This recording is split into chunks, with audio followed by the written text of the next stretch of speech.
But everybody stand, we're going to sing the national anthem. You're welcome to sing with me.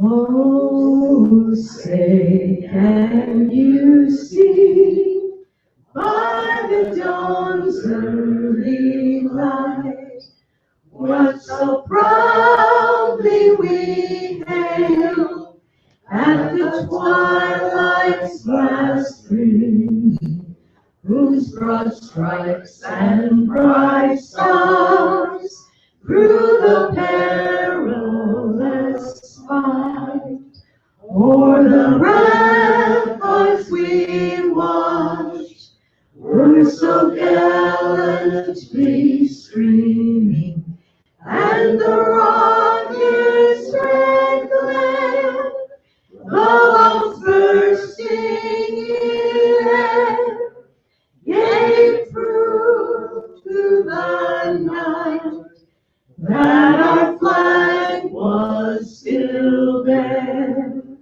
Oh, save us that star-spangled banner yet wave, o'er the land of the free and the home of the brave.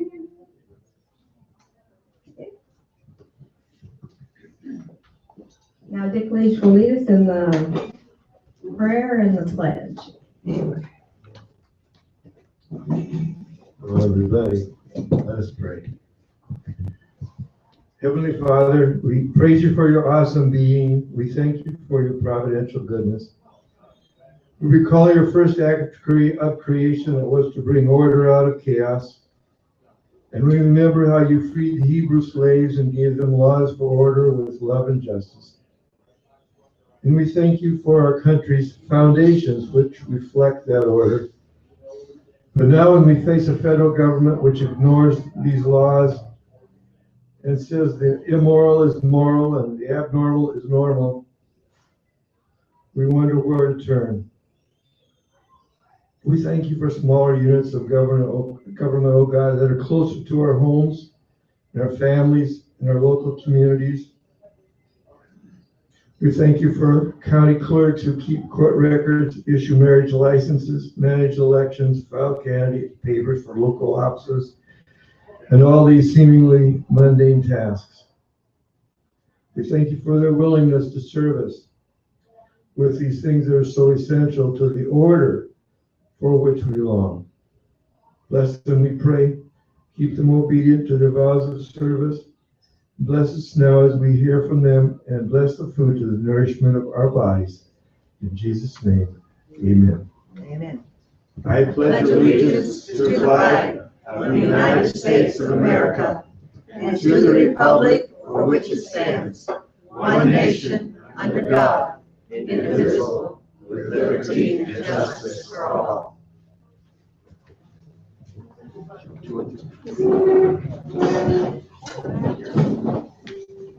I hope Doug Curtis is bringing me up the tail end there, is he? We're still looking for the Saline County clerk, maybe. Okay, so we'd like for him to share the spotlight, wouldn't you, Sarah? I'll go ahead and give a very limited mention of our county clerk. I've enjoyed getting acquainted with our county clerk, Sarah Smith, who's in the Garland County Courthouse serving us in that office. Sarah is not wanting her pictures taken. So if you have a camera, go ahead and take a picture anyway, because she needs to get over that. But she pointed that out to me in some recent visits, that she had an arrangement with the Sentinel Record that they're not supposed to take pictures of her. And you're going to do it anyway. So Sarah is going to give a little bit of an introduction about herself, hopefully tell a little bit about her life and interest in family, in addition to before she tells us about her job duties. Please welcome the Garland County Clerk, Sarah Smith.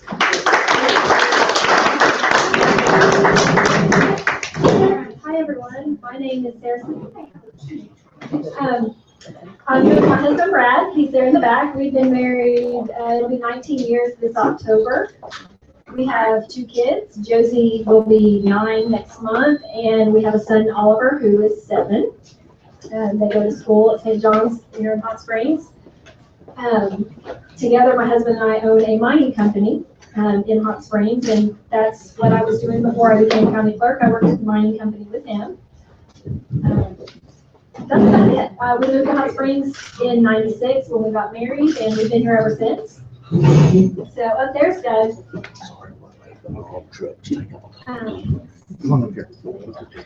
Clay, do you want me to go ahead and talk about our job?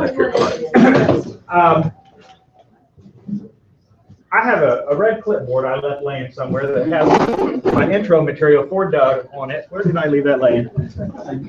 Here it is.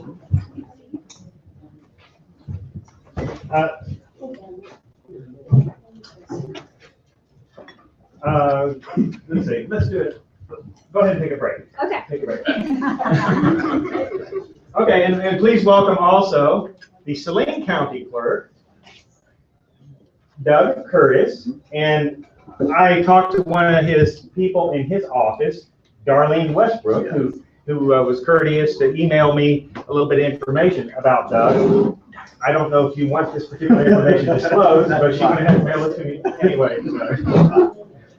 And I'm thinking that while you were on the quorum court in Saline County for 19 years, 9 months, that you must, before you left, help them all get a raise. Well, through the years, it come up to that point. Because what she sent me was a resolution from the quorum court, from the other justices of the quorum court, commending Doug for his 19 years of valued service on the quorum court. And I won't read all the details, but served on the finance committee. I guess that helped with getting them their raises, for which they are so grateful us to issue this commendation. Possibly that's in the mix. Yeah. And Airport Commission, chairman of the Courthouse Building and Restoration Committee, and also on the County History, let's see, where is that? Saline County Historical Society. You serve on that also, and numerous other things, including deacon of his church, and is married and has children, and he states that he loves them. Yeah. We got 4 children, and now we got them all through college. They're all college educated, so it's kind of like we got a raise. He stresses the importance of family, and so the little phrase here at the end that sums it up: now therefore be it resolved by the quorum court of Saline County, Arkansas, that Doug Curtis be commended for his service as a Saline County Justice of the Peace and congratulated on being elected Saline County Clerk. And with that, take the mic and go ahead and speak for about 15, 20 minutes. If you care to. If you don't want to go that long, we'll have a Q&A and we'll fill it out that way. Okay. Well, like Clay said, I am Doug Curtis, Saline County Clerk. First of all, I'd like to apologize for being late. But between here and Benton on Highway 5, traffic is just horrendous, as y'all all know. I'd actually got about 4 or 5 miles out on Highway 5, and I'd left my phone. So Bob Ramsey, who is our county assessor, and Mike Samples, I was riding with them over here, and we had to turn around and go back, and then we get behind a big logging operation. So it was about 5 or 6 miles an hour, but I do apologize for that. Let me share a little bit about being on the quorum court through the years. Whenever I first went on the quorum court, I knew nothing about county government. My dad had been an alderman for the city of Benton for about 30 years, and I kind of knew a little bit about city government. But when I went to county government, it was a totally new ballgame. And through the years, I learned a little. It seems like each year. Was Terry Parsons, whenever he was a county judge when I was elected, and when Laney Fight come on, as our first Republican county judge, and of course now he's a state rep. He just did a great job there. He appointed me as chairman of finance. My biggest thing on chairman of the finance is we don't need a sales tax in Saline County, and we have went years and years without a sales tax. And I have to give the credit to the elected officials throughout the county for years of watching their pennies, because everybody knows that pennies make nickels, nickels make dimes, and you just keep going, and before long you saved a lot of money. And even to this day, we're always looking, as now that I'm an elected official, a countywide elected official, that's what we spend a lot of time doing, seeing, hey, you know, what can we do to save money? I was in business for myself, and whenever my profit margin started going down, the first thing I did was downsized my dumpster. Because you just start looking at little bitty things like that to save money, and it's the same way in county government. But one of the things that Clay, I think you wanted us to speak about is everybody knows that the county clerk's office sells marriage license and voter registration and take care of elections. I have got a list, and I'm sorry I only had 20 copies of it. It's just, we made a list of the duties of the county clerk's office. If you pass those out, Clay, I appreciate it. Just whenever I first went into office, I knew about the budget of the office. I did not know about the day-to-day operations of it. I was blessed not to have an opponent in November election in the general. I had one in the primary, and I was blessed to be able to go to work in the office before I took over. So I learned a lot during that short amount of time. I did everything from filing cards to programming election machines. But one of the things that I really found strange, and I'm not going to pass this book around, because this book right here, this is an old book. Inside there is a, let's see, Sarah, I think I really run this. There's one. It is a book of brands, marks and brands. If you raise cattle, and it goes back to the 1930s, if you raise cattle, you had to come to the county clerk's office to register your brand or your mark. And I saw that and I'm like, wow, what have I got myself into? Am I going to have to buy me some cowboy boots, cowboy hat? But that, of course, we have not registered any cattle, but I sure would like for someone to come in where we can register their brand. But that right there, the day-to-day operations in our office. We have payroll that we take care of. You know, all the probate records.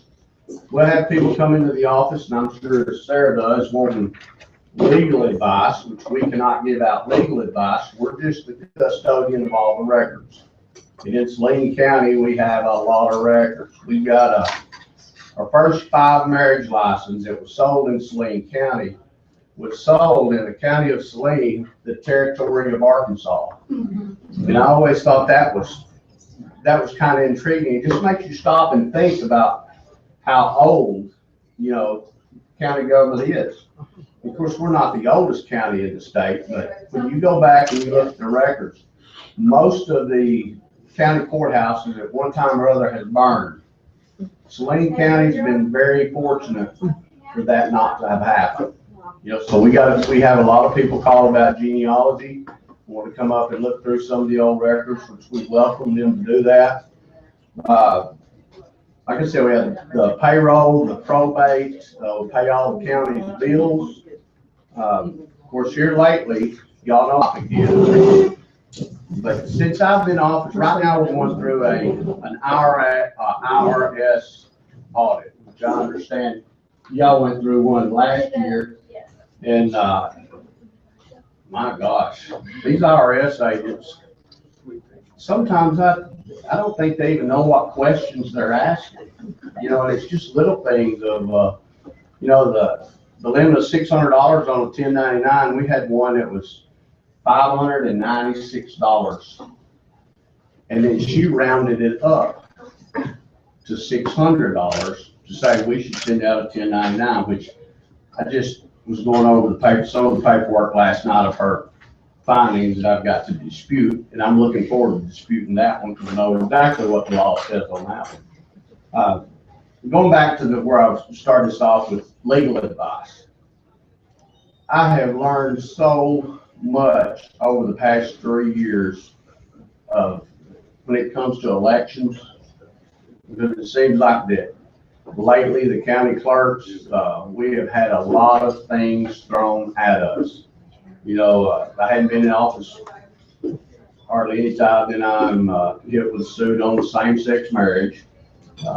Then I'm already on the Saline County going wet and dry. Yeah, it's just, I've been hit with several lawsuits, and I hate that all of it happened on my watch, but that's the way the laws work, I guess. You know, and it's just a waste of taxpayer money when you have to go up there and you have to sit through these. And the reason I was named in the suit is basically my proximity to Little Rock, and we're a Class 6 county. We had never had anybody come in our office ask for a same-sex marriage, you know, but yet we were sued because we never sold one. It's like, you know, before you turn 16, they come and write you speeding tickets. You know, and, you know, like we're gonna break the law, or in that case, we're gonna follow the law and then get sued following the law. So it's just a waste of taxpayer money, those lawsuits like that. Now, there is times there should be lawsuits. I think every one of us will agree to that. But whenever the taxpayer is paying for all of it, some of these frivolous lawsuits needs to be thrown out the door. Let's see, what else do I want to cover about our office? I've got a great staff. I mean, just an absolute great staff. And any elected official that takes over office and goes in and gets rid of everybody, there's something about that that just does not make sense to me. Because in our office, we've got, like I said, I've got a great staff. They're all cross-trained. One of the things that I stress in our office is whenever a taxpayer comes in there, shoot, you don't have to be a taxpayer in Saline County. You can be anywhere in the United States. You come into our office and you're going to be treated with respect, smile on our face, you know, and be as helpful as we can. You know, I don't want to walk down the hall and stand in line like you have to stand in at DMV when you get ready to get your license. You know, I want it to be a pleasant experience when someone comes into our office. We're fortunate because we don't collect taxes in our office. Usually when people comes in our office, they're there needing our help, and we can usually help them or send them in the right direction, you know, to get help, whether it's sending them to Bob or to Micah or George or any of the others, we can send them in the right direction. But it's been definitely a learning experience over the past 3 years. Hopefully I will stay in this position for a good while because there's a lot of plans that I've got for the office. Of course, a lot of them has to do with the state coming up with some money and I think that Sarah's going to be one of the pilot programs for the new election equipment, which every county clerk in the state is excited about that. I think we're going to have questions and answers after. We are, so you're not going to be done. Okay. Well, I'll go ahead and hand it off to you, and if you'll look at those sheets that I passed out, it'll kind of tell you a little bit more about the duties of the clerk. Okay, thank you. Stand by. Don't go away. 3 announcements I wanted to have taken care of, and I'm going to call on 2 different people to make those announcements. And they're going to be in chronological order for the events that they're announcing. Zach Kubin from Americans for Prosperity, local grassroots coordinator. Could you come up and tell us about what's coming up August 20th? Yep. And by the way, Melanie and I are signed up for that. Maybe some of the others are. And you may want to pay attention. It's a chance for a really bargain price mini vacation. That's it, bargain price. So it's defending the American Dream Summit, and the dates of the conference are actually August 21st and 2nd, but there's a travel day before and after. So the 20th is correct, so that'd be a Thursday morning. The bus will be leaving, it'll be a Little Rock tours bus, a pretty nice Wi-Fi, air-conditioned bathrooms. We'll be leaving from Little Rock. Still working on the time, but we'll email that out to everyone that registers. But just to update you on the confirmed speakers, we've got Senator Marco Rubio, Senator Cruz, Governor Jeb Bush, Governor Rick Perry, and Senator Rob Portman, and Senator David Perdue from Georgia. Where we going? What's that? Where we going? Little Rock? Columbus, Ohio. Leaving Little Rock. I'm gonna go to Columbus, Ohio to hear Jeb Bush speak. Well, what about Ted Cruz? Get back. Oh, we got some other speakers that are invited. Just a lot of times these high profile speakers take close towards the deadline to actually confirm. But yeah, it's $25, and the AFP chapter in Arkansas will, subsidize the rest of the trip for you. So $25 will provide the transportation, 2 nights in the hotel, and a couple lunches as well as the conference ticket. So if you're interested, just come talk to me after this is over. And Johnny and I are going, so y'all come on with The us. cool kids are coming. All the cool kids. Are you going? Hey, John, how could you be going if you invited me to speak at your church on that Saturday?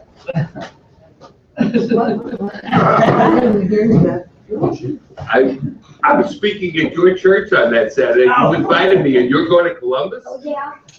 I didn't go to Columbus to speak at your church. Thanks a lot, John. Well, your deed is here. How are you? Okay, then there's another event coming up with Dr. Jack can announce if you don't mind doing that, sir. Could you come up and tell the people what we're doing jointly, the Hot Springs Village Tea Party, the Hot Springs Village Tea Party, and the Garland County Tea Party are doing a joint event, the 25th. So what do you need me to tell you? And also tell us about that other event in October, both of those. Oh, okay. Both of those. All right. Well, Clay and I just thought it would be fun to get the two tea parties together, and we thought our speaker should be 4th Congressional House Representative Bruce Westman. So on the evening of Tuesday, August 25th, I believe, I didn't know you were going to make me do this, so I didn't look beforehand. We're going to meet at 6 o'clock at the 5-Star Theater. Tom Wilkins is allowing us to use his theater, and he'll probably be the MC. And it'll kind of be like a town hall. Bruce will probably say a little bit of something, and then we'll be able to just really question him about what goes on in Washington, what he's learned as a congressman. Probably tell us some funny stories because they were a joke up there. I mean, so and so that's Tuesday, August 25th. I've told my tea party we will not have a Wednesday luncheon, and this may take the place of, or unless you're already booked for. We are, the treasurer September? is for August. Yeah, well, yeah, but then this might take the place of your September meeting. No, Oh, Judge Lynn Williams. okay. The other thing is we're having the Arkansas Tea Party Alliance. All the tea parties in the state of Arkansas are trying to cooperate and coordinate things together. We had our spring mini convention, and it was a great success. We had over 250 people, and we had good speakers, and we had a lot of fun. And I think it was just great to be with like-minded people. On October 17th, at the DoubleTree Hotel in Little Rock, we're having the fall convention. We're hoping for about 500 or 600 people. If you want to stay in a room at DoubleTree, there's a special $99 per night if you tell them you're with us. And right now, I don't even remember the name of one of the speakers. The toughest thing is to try to get a speaker that is well known to people as a draw, because they want a bunch of money. And we're trying to keep the cost of the entire event as low as possible. We're going to have lunches included. I think it's $25 a person. I mean, lunch at the DoubleTree is $25. I mean, it's unbelievable. But put it on your calendars. It'll be fun. The more people that go, the more we're together, the more we'll start feeling like a force. And then when we feel like a force, we'll act like a force. And we'll try to change and restore America to the American dream. And in addition to the August 20th kick off a vacation in Columbus, beautiful Columbus, Ohio. Melanie and I are also planning a mini We're the vacation. Ohio State Buckeyes. Oh, well, there you go. Yeah, that's the most important thing about. You want to sing the song for us? Sure.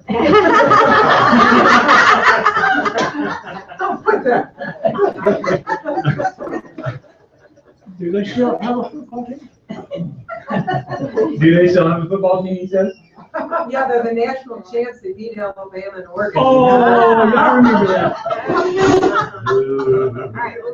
So, a mini vacation, Melanie and I, we reserved for 2 nights at that Double Creek in Little Rock, so there's 2 beautiful places to go to. I'd rather be at the beach in a tropical place, but that's pretty good. Little Rock in Columbus, Ohio, for an opportunity to mingle and meet with some very interesting people and have a little getaway that's a break from the routine you're doing here. Some of you are really stuck in your retirement routine. You'd like to get away and do something else, right?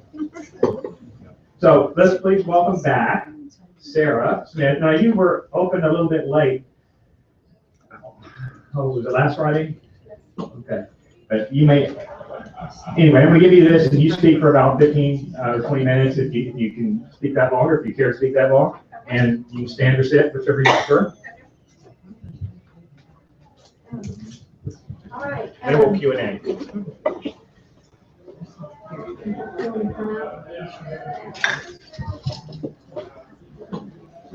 A few things that I will mention about our office that I don't think Doug mentioned. Another thing that county clerks handle are county court cases, which could be anything from vacating a road, accepting a county road, contracts that happen within the Listen that up a little bit. county. Am I not loud enough? No, It's not on. right now. It's on. You just have to hold it up. Hold it closer. Okay. Love the microphone. Do what? Love it.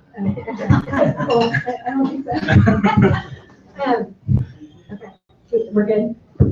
There was something else I was going to mention that I've lost my train of thought now. County court. Yeah, so talking about county court cases, you mentioned probate. A lot of people don't realize what all probate encompasses, but obviously it's decedent cases, guardianship cases, civil commitments, adoptions are part of probate as well. We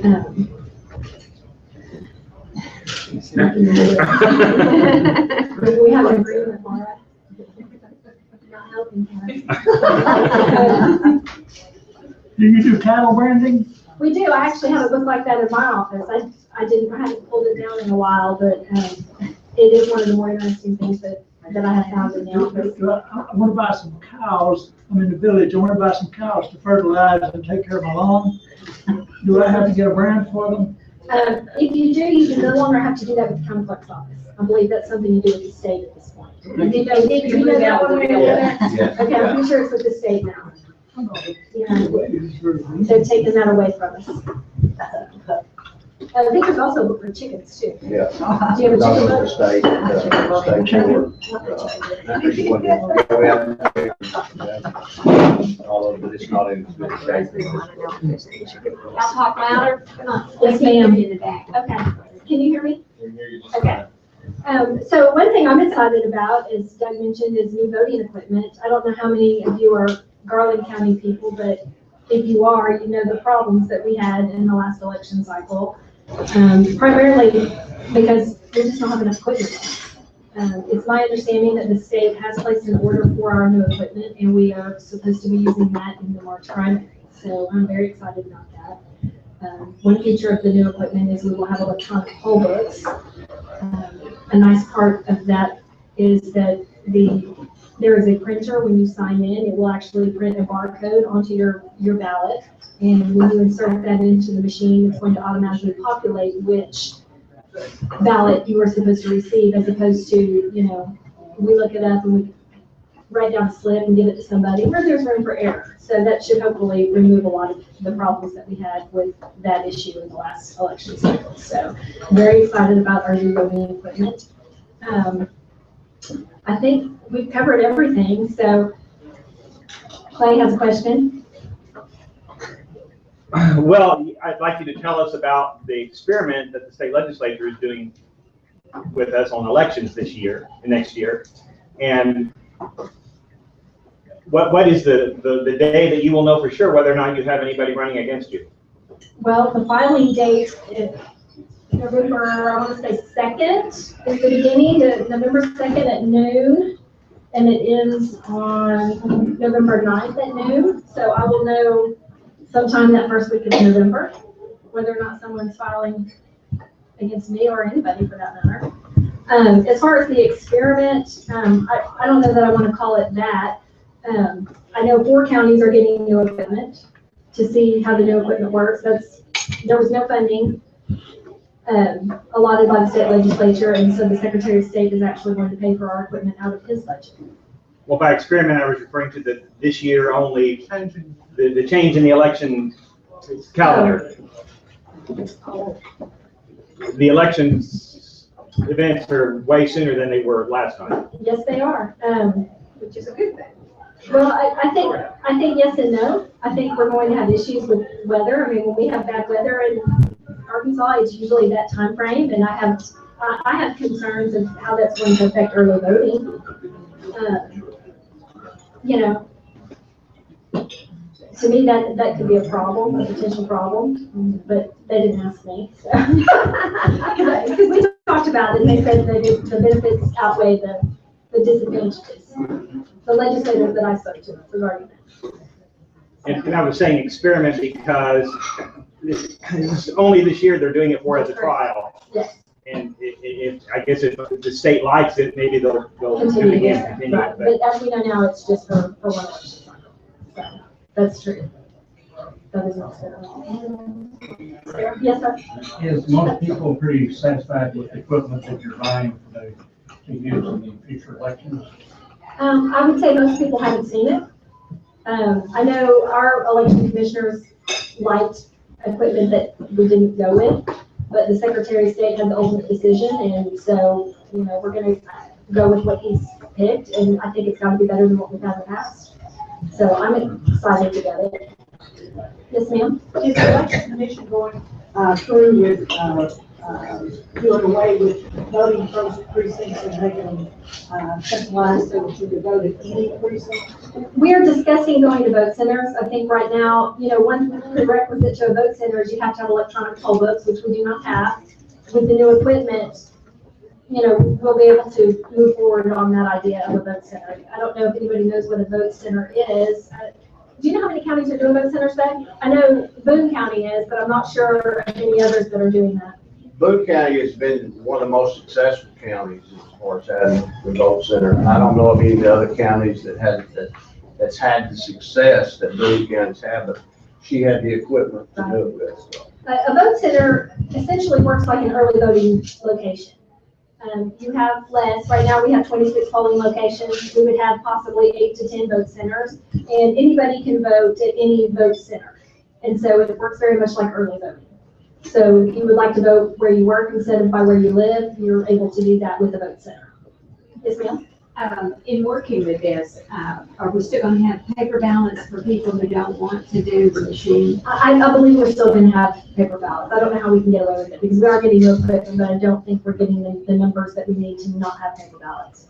And Sarah, since we've transitioned into the Q&A, then that's fine. What I wanted to do is for each question, to let both of you have a shot at speaking to each question. So, Doug, if you have anything to say about any of those 3 questions that were just asked, that you were having in mind. I'm not very good at sitting down whenever I speak. Okay.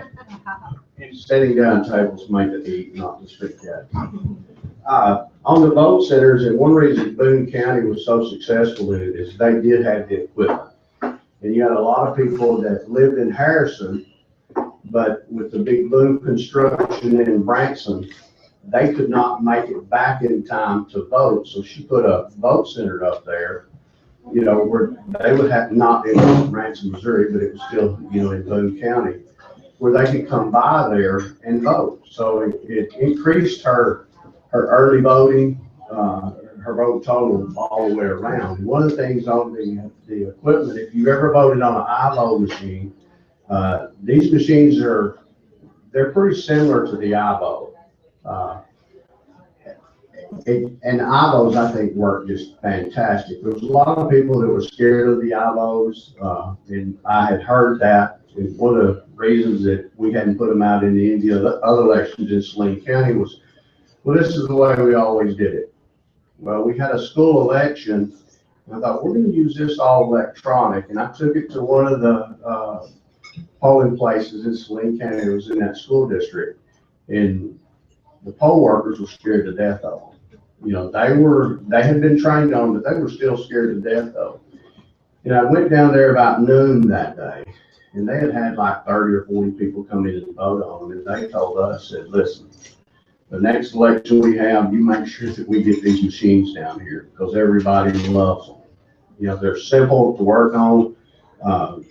The ballots, and I'm kind of transitioning back to the voting centers. So the paper ballots at the voting centers, you would not be able to have paper ballots at the voting centers, because you'd have to have every ballot style there, which would make it virtually impossible.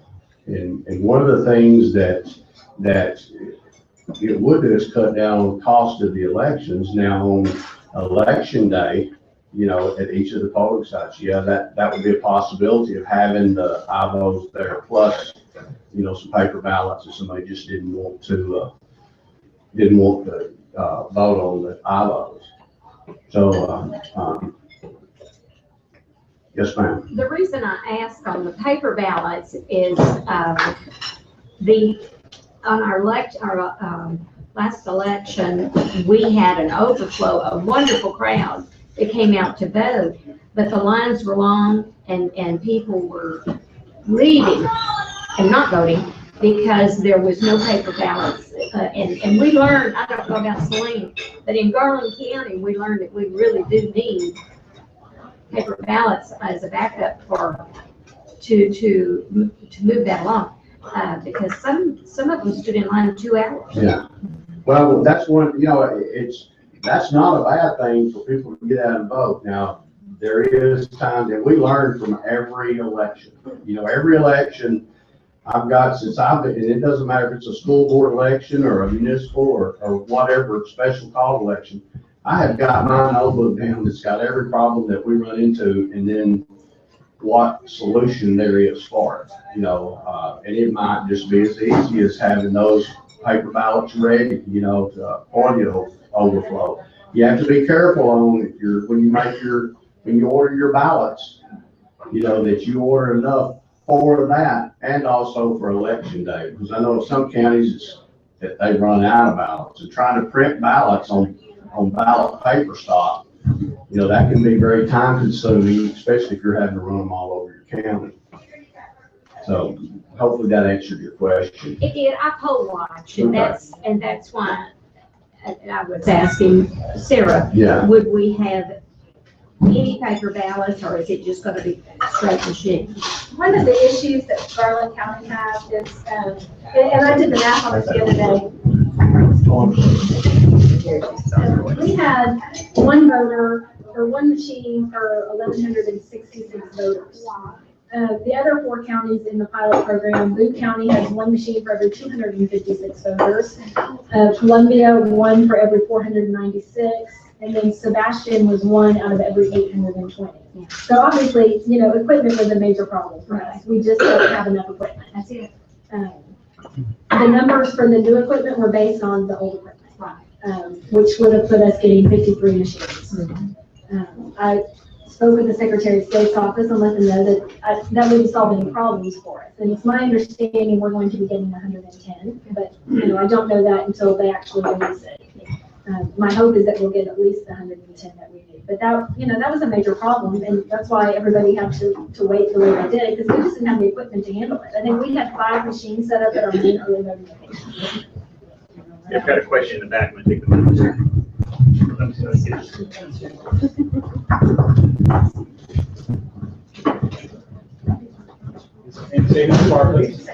Susan Giles, I live in Garland County, down in Hot Springs. I have a question about the printing of the ballots. If we have printed ballots, will they be printed by the local printer or by ESMS?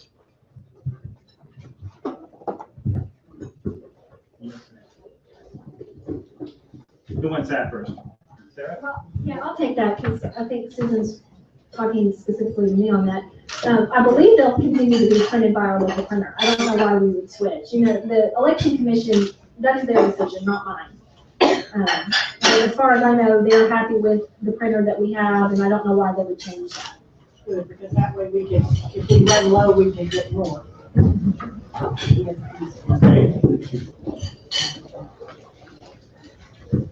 I wonder if you could Bruce Franklin, Garland County, Hot Springs Village.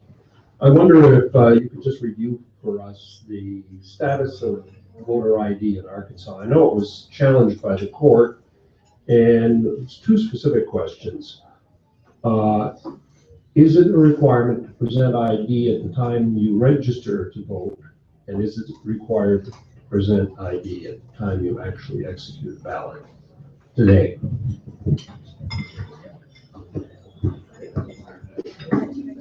Doug, you want that? Is that right?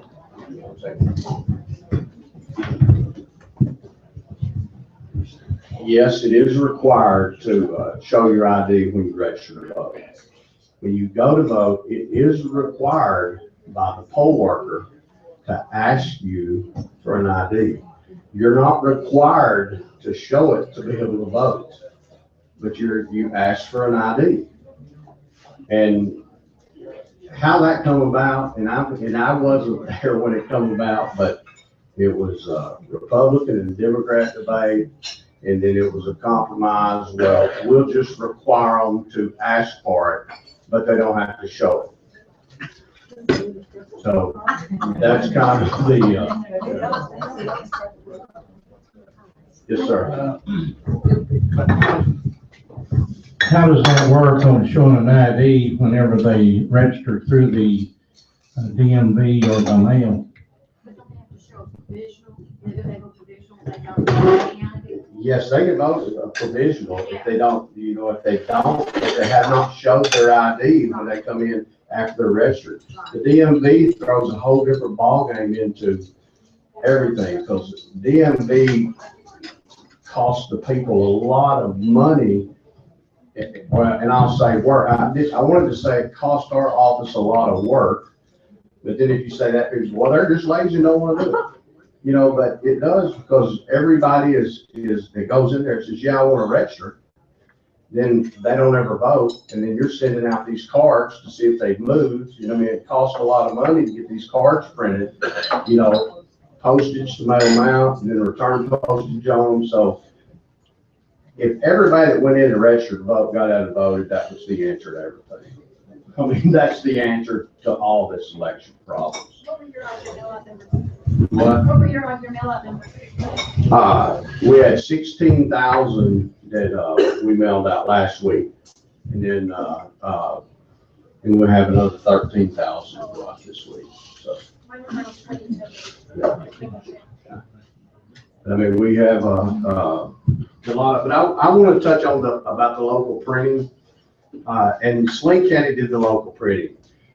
And we had, well, let me finish up on that before you praise me too much. There was a vendor in Little Rock that we used to get our ballots printed.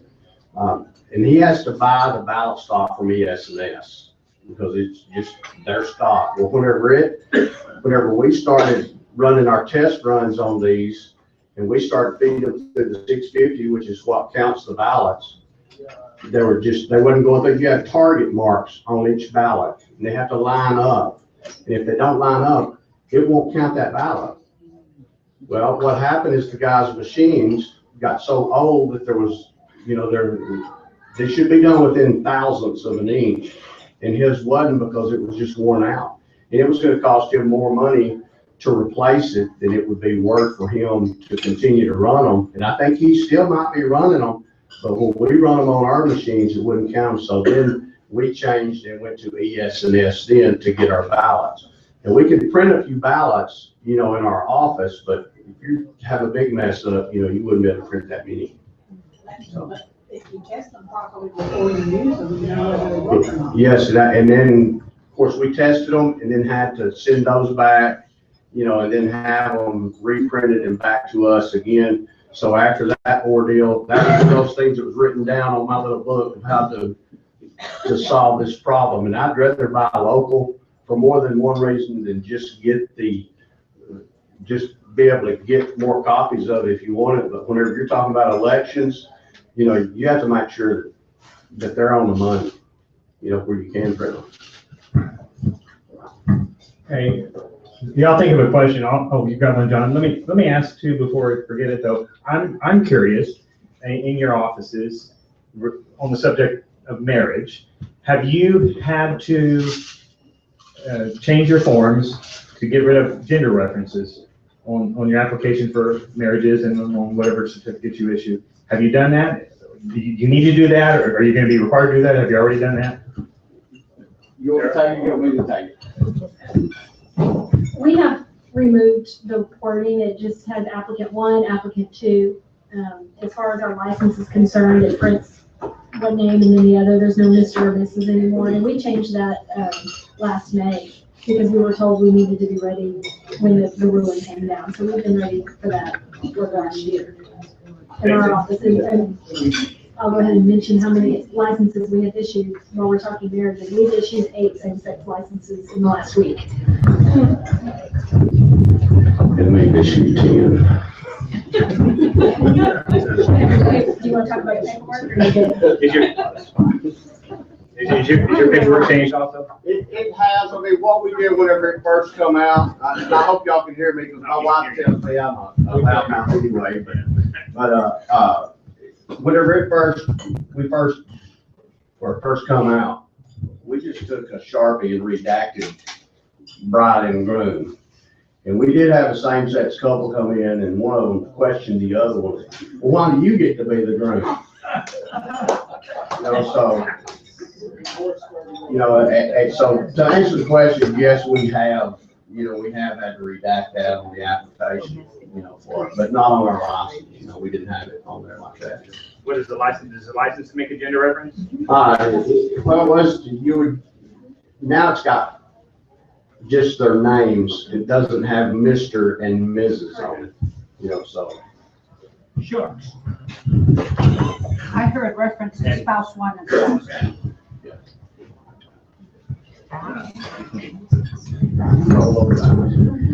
I still didn't hear the clarification whether an ID was required if they filed to, or if they registered to vote through the DMV.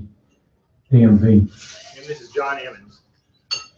I'm sorry, I did not hear you. I said, I still didn't hear your answer on if they register to vote through the DMV, where is an ID ever needed there? When they come in and vote for the first time, they're required to show an ID. If they have not showed an ID in the clerk's office, they're required to show it at the polling location. If they refuse to, then they can vote a provisional. You know, so that's kind of where that comes in. And I hope that answers your So question. when people are out registering voters, out Yes. in the public places, they don't check for ID? No, they don't have to. They do not have to. Before they can vote, they have to come in the So clerk's there's office. someplace on that registration that shows they have not shown their ID. Well, whenever we put it in our system, it's gonna show it. You know, it's on the application, but it's gonna show it whenever they put it in the system. Yes, yes. Okay. I'd also like to welcome Micah Sample, and who is the Sling County Circuit Clerk, and she said she could report on divorces filed, but not the wedding. Yeah, we've already had the same-sex divorce. Oh, you've already? We did last week. That can be a real tough issue deciding on who's the groom, so. And also, pardon me, Bob Ramsey, the assessor for Sling County, so you people that want a little favoritism on your assessment, he's got it too. One more question for both of you. We have been living in Hot Springs Village now 4.5 years, and just about a month ago, I got a mail for the previous resident about voter registration. Is he still living there? I had actually sent back mail saying the individual's deceased and moved to another state and is now deceased. But it concerns me that after 4.5 years, his name is apparently still on the voter registration list. And is there any effort being made to clean up voter registration lists? And how is that accomplished? Votes any way we can. Bruce, I think she feels really put on the spot right now about it. Garland County? The card that you received in the mail is called an odd year mail out, and if a voter does not vote, that card is sent out, and if that card is returned, then we can update them in the system, and if it is not returned, at that point, depending on which card they receive, they are removed from the voter system. As far as death records, we go through the obituaries every day and take voters out of our system. That's one way we do it. We wait for people to call us and notify us of a death, and then the state sends out records as well, and we go through those every time they send them out to remove people. But there are going to be people that we miss. And then the cards that we mail out every other year usually help clean that up. But it can take time.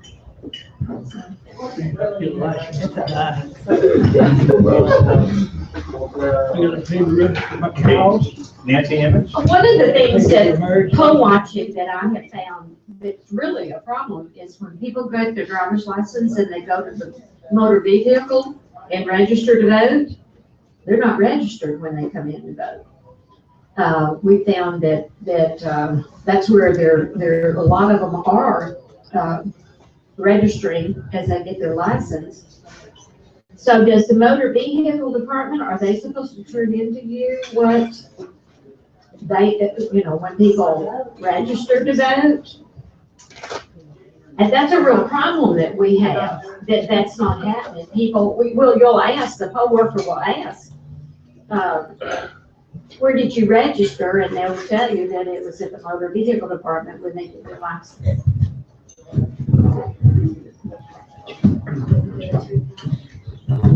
We've had that issue several times, and normally if they can look at their ID and tell us when they registered, we can go back through the books that we are sent and find them if that were the case. Sometimes it doesn't happen. I don't know, what the problem is, but we get, I don't know, probably every week, we get lists of people that have registered through the DMV. I have found that we have more issues with registrations that come from other locations other than the DMV.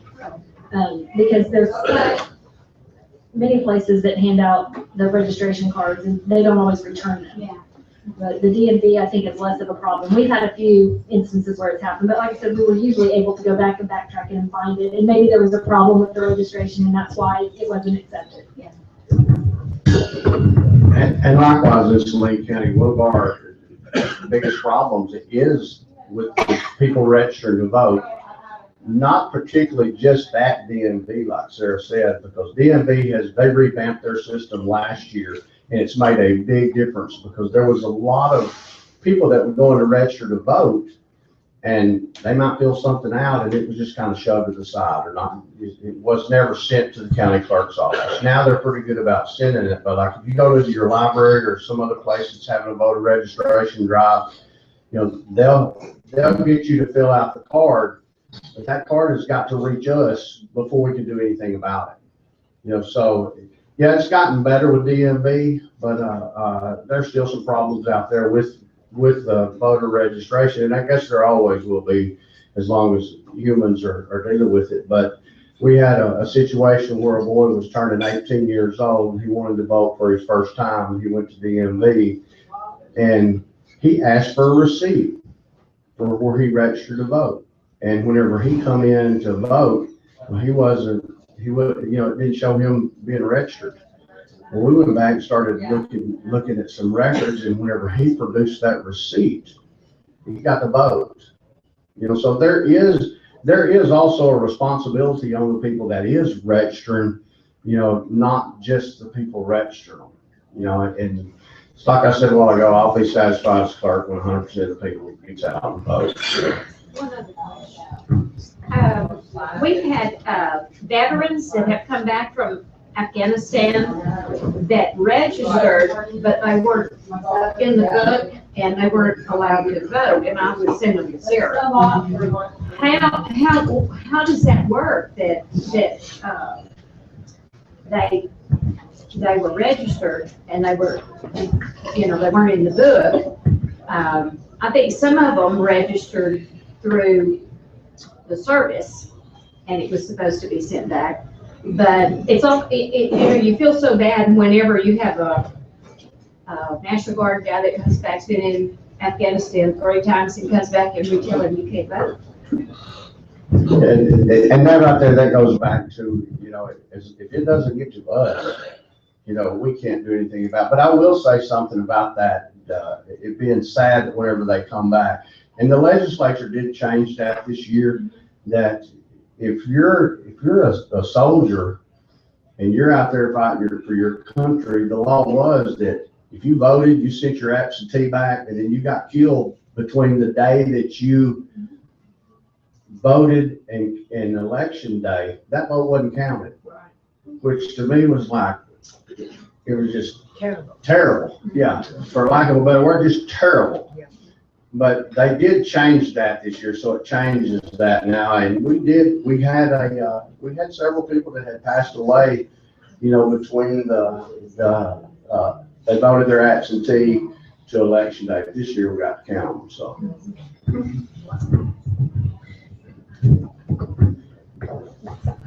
Doug, in Saline County, did you have any independent candidates for any of the county local offices last cycle? We did in some JP races, but not in countywide races. And they had to do their petitions and turn them in, and your office is the ones that is the office that verifies those valid signatures of registered voters. I say that because, you know, in Garland County, we had one victorious candidate who ran as an independent, and that was Sheriff Michael McCormick. And just to understand how the change happens now, come next month, on the 11th, I believe, of next month is the beginning of a 90-day window for Michael and anyone else that runs as an independent candidate in the state to get the signatures they need. They have 90 days to get all the required number of signatures to get on the ballot, because independents don't participate in the primary race, but they're still tied to that calendar. So from August 11th through November, if Mike McCormick is going to run again as an independent, he needs to secure those. And then they'll be turned into Sarah, and it'll be Sarah's responsibility with her workers to verify that he has the sufficient number of, and I think it's 933 or something like that this year minimum, so get about. Clay, isn't the sheriff a 4-year term? No, it's only 2 years. That is something that, well, it'll be on the ballot next November on whether or not the people would like to change the terms from 2 years to 4 years. Just for the sheriff? No, I believe it's for all county offices, isn't it? Is it JP included? Okay. Just the county officials, not the JPs. Yeah, so you thought you were almost starting to get rested up from all the overwhelming election signage and radio ads and everything, and you were just about to recover from that, and it's about to start again. So, oh joy. Who else has a question? Micah, do you have one now? You want to tell us some more details about that?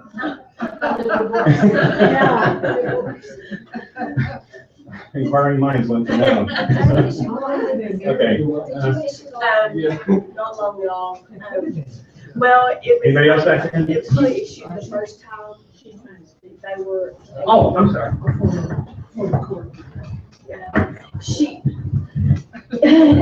She'd asked about how long they were married, and what we were guessing is maybe they were able to obtain their license on the first go round, because we did receive the first two male divorces last week. Historic. Yes, yes. My clerk, when she got it, she was like, what do I do? I said, you file it. Children involved.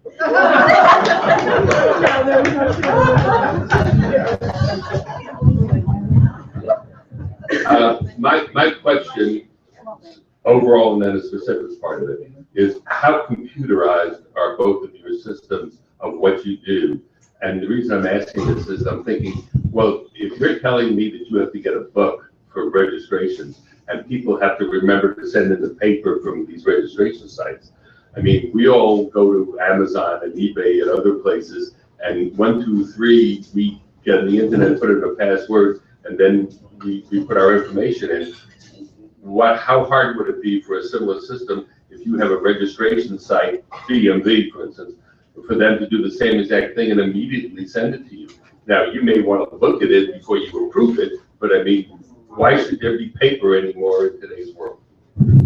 I agree with that, and I'll tell you why. Because anybody can register anybody anywhere, and it needs to be more controlled.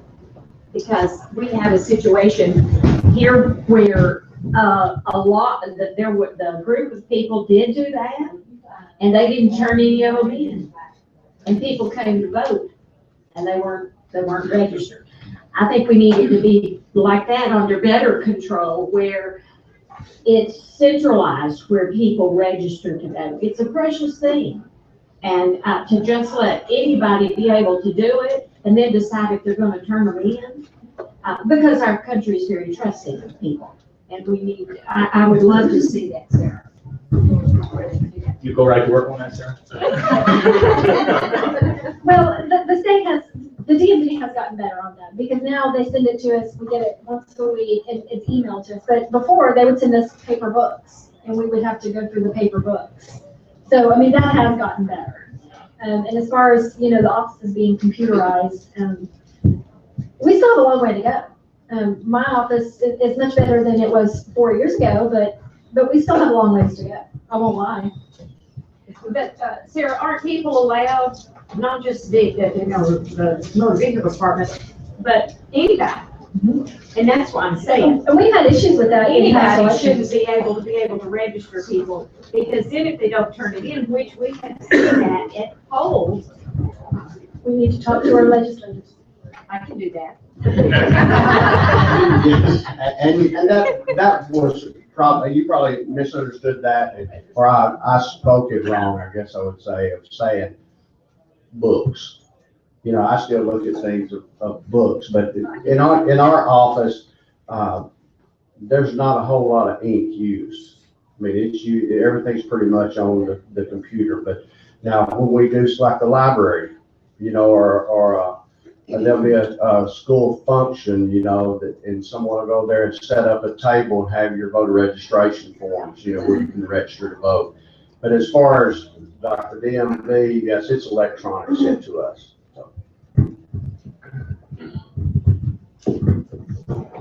Another thing I'd like to mention about Sarah, I ran into her once at a fire station in the evening, and she was volunteering outside of her regular duty hours to be a vote counter on an election they were having related to some heated issue that was going on at that fire department. And she also does, and I presume you do, she's also at the quorum court meetings, at the general meetings. She serves as the secretary recorder, and takes the minutes and files the reports for that. And there's some other meetings you do things at. So here you are. And thank you, because I forgot when you mentioned the assessor earlier. Equalization board, we serve as the secretary to the equalization board as well. And I don't know if everybody knows what that is or not, but beginning July 15th of every year, we begin taking appointments, and we do that through the third Monday in August. An equalization board appointment it's a board made up in our county. It's 5 members. One is from the school districts, one is from the county. We have one from the village. One has to be a licensed real estate appraiser, and then one is just I believe 2 of ours are realtors.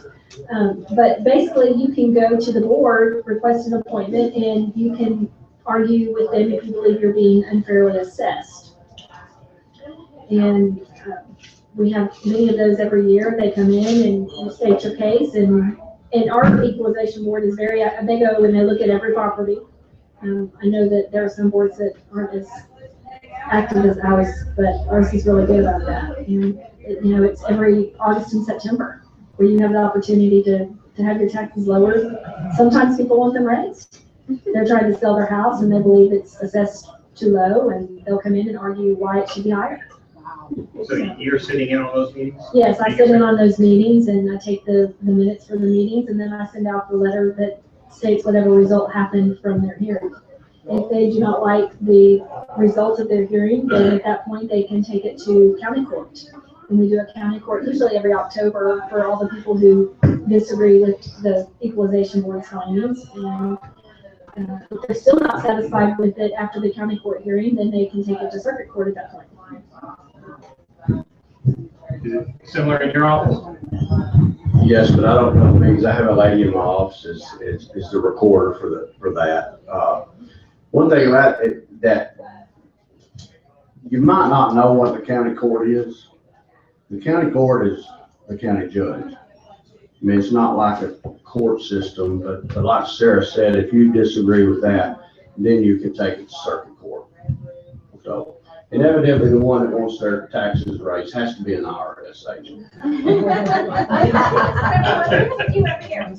Yeah, exactly. And none of that's necessary, Sarah, if you have a assessor like, possibly like Bob Ramsey, who's just real good to get along with and will just be cooperative with what you want your valuation to be. You don't have to go over all this stuff. Is that right? That's right. We don't over-assess We don't over-assess anyone, so, the EQ board meetings are just pretty much non-existent in Swain County. No, that's really, that they're not, but that is a fun meeting to go to, that EQ board meeting. If you have a problem with your evaluation, you can easily request a meeting with them, and I went to every one they had last year before. I'm newly elected, so it was a new experience for me, but I did go to every one of them last year to acclimate myself to those meetings. And the board that we have in Swain County is one of them is from Hot Springs Village, Bob Brandt. It's a very fair board. They will listen to objections that you have, and that doesn't mean to say that they're going to agree with you, but they will listen to it. If you have a legitimate complaint, they'll hear it. But again, that's assuming it never has to get that far. That's right. If you live in Swain County, Bob is a good man to have for a fishing buddy. That's right. What time are we at? 12:38. Oh, okay. Another question?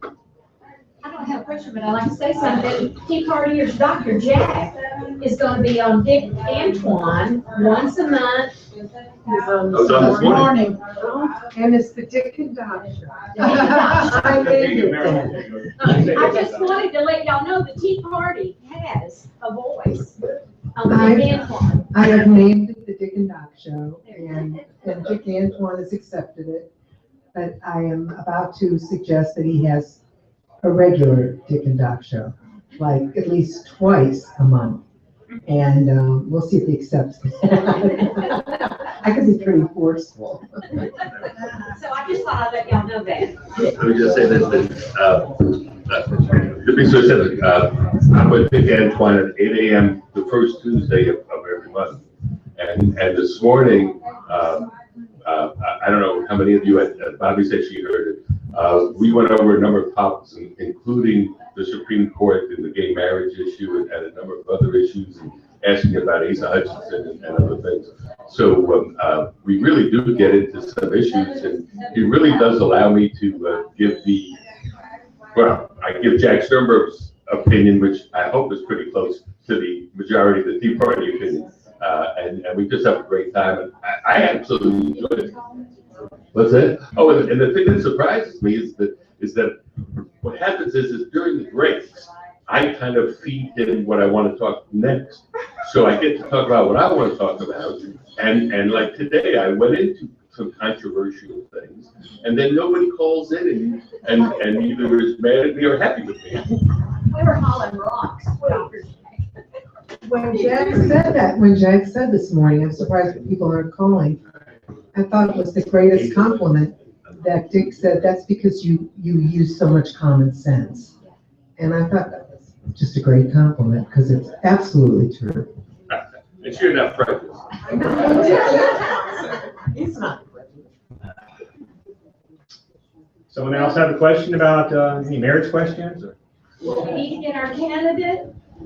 When you know who your candidate's going to be, our election process. And you don't have much time. And you don't have much time. It's March. It's in March. If any of you all are thinking about running for something, you don't have much time to decide. Come November 9th, that's the deadline. If you haven't filed by November 9th, and then the election's November 8th next year. So it's a Election, full year. the early election is One what's day short. it's Early election is in February, it's right in the middle. Middle of February starts early voting. The 14th, maybe? So we got between now and the middle of February to work for your candidate. Yeah, the general, the primary election is March 1st, Mike has said, and then early voting is 2 weeks prior to that. So in the middle of February is when early voting starts. 15th, February 15th through March 1st. And then, yeah, that's it. And then, in case you hadn't thought of it too, or don't know, one of the things that does, the benefit that does in the presidential elections, Arkansas is more important because it's not already pretty much a done deal about it like it has been in years past. When the primary candidates are selected, we still have a voice before all that's been washed out. And so the presidential candidates have more of an incentive to care about coming to Arkansas and selling themselves to the voters of Arkansas. And we count more, I think. You want to say anything to that? I think they're starting to call it the Southwest Conference primary. And, but I just have a question. Y'all been out there asking us questions. How many people here is from the Saline County side? And how many people here from, I guess the rest is Garland County, if I have to ask that. So I probably, since I'm the Saline County clerk, I probably just need to be standing over here talking. You need to be present some flesh. You don't know if you're going to have a. That's all right. There you go. There you go. It's, like I told somebody, well, you're not from Saline County, so I don't have to be nice to you. So, but, the filing period, it will be here in a hurry. And I've got just some sample, and I'll just leave these here. They're just some sample election. We come up with our election calendar every year. I just grabbed the one from 2014. And when we started getting ready for it, the first thing was July the 14th. And that goes all the way through to, after the election, we're still doing things. So the elections that people, one of the reasons they need to go vote is we work so hard on the elections. But it's not something that you just take and print a ballot and send out to everything. There's all kinds of legal notices you have to send out that some of them doesn't make common sense to me, but I'm not the one that writes them up. I'm sure they had their reasons to do it. But this right here just kind of give you an idea of what goes on in the election. And Phyllis Long is here with us today, right? And she's a real lively gal that travels all over the world and does nursing things all over the world. And so Melanie or somebody told me I should introduce you. So Phyllis Long, would you like to say a word here about your visit to this meeting? Okay. I was visiting the big tea party in San Antonio, Texas, down at the Alamo when it first came about. And so I've been living other places and I decided to visit here. And I'm very impressed with all the information that we have been given and the questions that have been asked. I've lived in many countries where there are dictators. And I kiss the soil every time I come back. I'll be in Nicaragua on the 16th of this month, and I'll be in Africa, in Burkina Faso, in August, on the 2nd. So I have a large overview of politics from around the world. And just thank you for all your contributions here today, and I think I'd like to come back.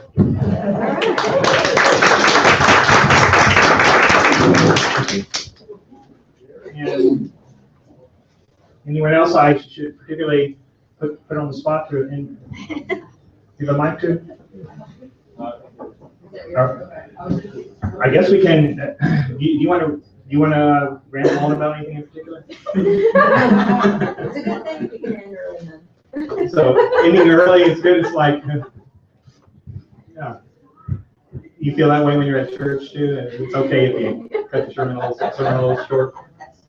Get home. beat the crowd to the buffet.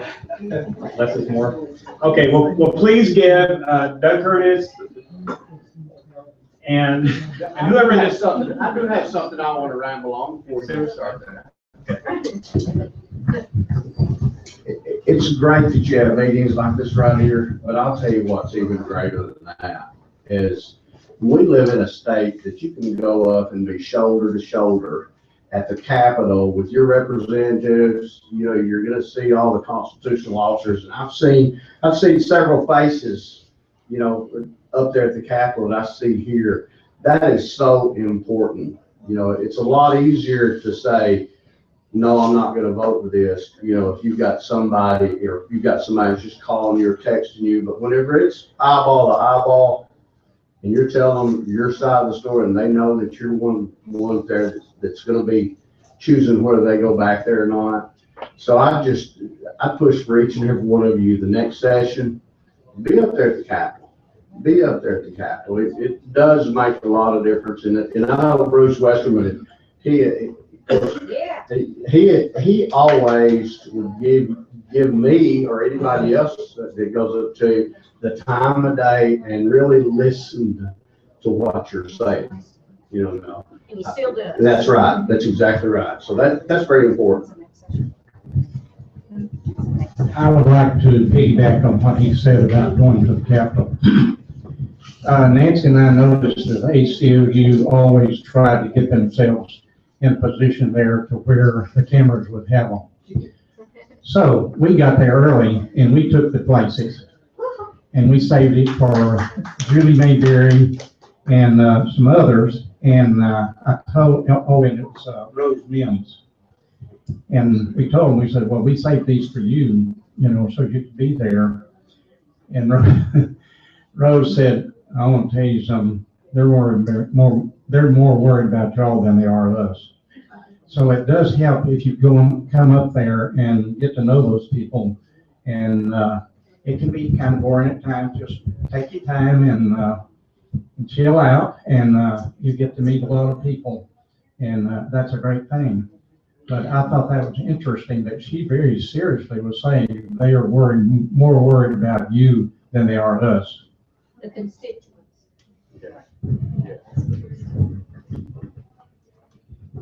Glenn, Gabrielle, do you have anything you'd like to remark? No, I'm pretty cool. Let's hear something from a pretty cool guy. I don't know what I'm supposed to be saying. I wasn't expecting this.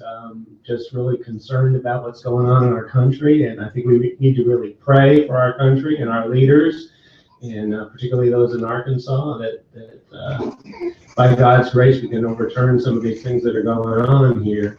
I never thought, and most of you are maybe a little older than I am, or at least my age, I never thought I would live to see the times that we're in. And I mean that in a negative way, but, you know, God's still in control, and we still have to trust Him, so that's what we can continue to do. I don't think I can improve on that for a conclusion, so I'd like to announce this. Oh, here we are. And Mark, I don't know that you say this because you write me such sweet notes every week. I put out a newsletter every week, the Garland County Tea Party newsletter, and Mark over here almost every week will write me and tell me how much he appreciates my opinion piece in it, because every week I have a new one. And so if any of you would like to get on my newsletter, if you just email me, Dr. Jack, DRJACK 100 at AOL.com, I'll put you on the newsletter every week. I'm sending it out to over 900 people right now. And yeah, it's DRJACK 100 AOL.com. And you'll get on my newsletter and you'll hear what this crazy man thinks every week. Or if they use a paper ballot, just write it down right now, their email, and give it to you. Could it work that way? Oh, absolutely. If anybody wants to give in your email address. First name, last name, and your email. I have all these email addresses with no names to go. Okay. Well, thank you all for coming. It's been a pretty excellent meeting, I think, and thank you so much. Please give Sarah Smith and Doug Curtis a big round of applause and a special thanks for coming and sharing with us.